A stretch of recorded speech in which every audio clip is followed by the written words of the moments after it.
आज 27/8/2021 को ग्राम पलांडू में शरना प्रार्थना सभा का आयोजन किया गया है। आइए हम सभी शरना समाज और शरना परिवार के लोग पलांडू गांव शरना स्थल में, ये रांची नामकुम में स्थित है।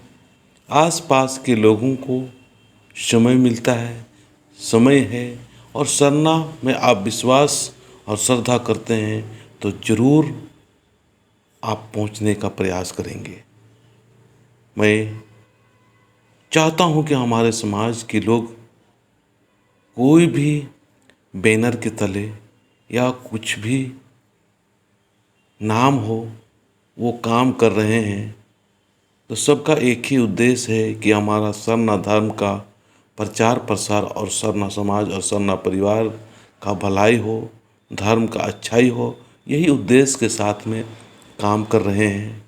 तो आइए हम सभी लोग मिल के अपना सरना समाज और सरना परिवार को बेहतर और सुंदर करने के लिए हर लोग पहल करें। जय सरना।